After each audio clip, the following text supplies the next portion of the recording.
नमस्कार, मी रेणुका. तर तुम्हा सर्वांचं माझ्या यूट्यूब चॅनलमध्ये फार फार स्वागत आहे. तर आजच्या व्हिडिओमध्ये मी तुमच्यासाठी एकदम कमी साहित्यामध्ये बनवलेली फारच रुचकर अशी स्वीटची रेसिपी घेऊन आलेली आहे, जी तुम्ही एकदा नक्की करून बघा, तुम्हाला फार आवडेल.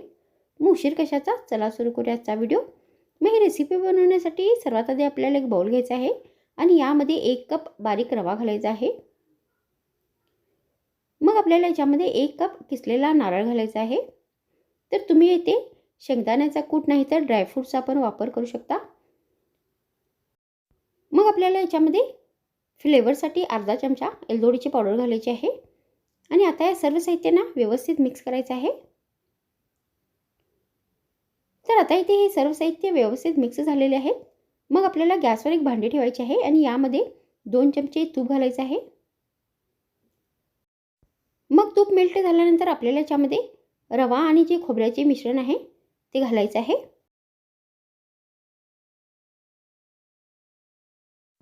मग आपल्याला याच्यामध्ये लाल फूड कलर घालायचा आहे. तर तुम्ही इथे दुसरा कोणताही कलर वापरू शकता. तर आता या रव्याला आपल्याला तुपामध्ये व्यवस्थित भाजून घ्यायचा आहे. तर रवा हा व्यवस्थित भाजला आहे. मग आपल्याला हा रवा एका बाउलमध्ये काढायचा आहे.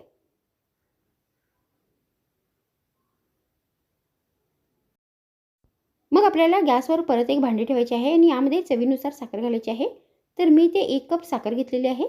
मग आपल्याला याच्यामध्ये अर्धा कप पाणी घालायचं आहे आणि आता या साखरेला पूर्ण पाण्यामध्ये मेल्ट करून घ्यायचं आहे. आणि आता आपल्याला याचा एकतारी पाक बनवून घ्यायचा आहे.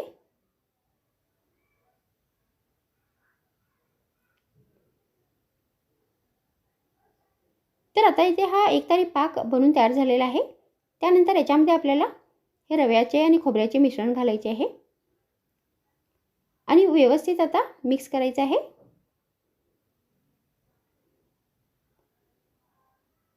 तर हे सर्व मिश्रण व्यवस्थित एकत्र झाले पाहिजे.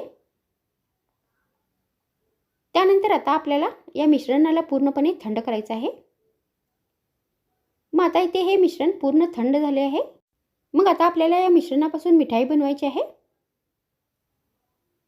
तर मी या डिझाईनमध्ये ही मिठाई बनवणार आहे. तर तुम्ही याचे गोल आकारमध्ये पेढे नाही तर याचे लाडू पण बनवू शकता. तर अशा पद्धतीने आपल्याला हे सगळे मिठाई बनवून घ्यायची आहे. त्यानंतर मी इथे 1 कप खोबऱ्याचा कीस घेतलेला आहे. तर आता आपल्याला ही मिठाई या खोबऱ्यामध्ये घोळून घ्यायची आहे.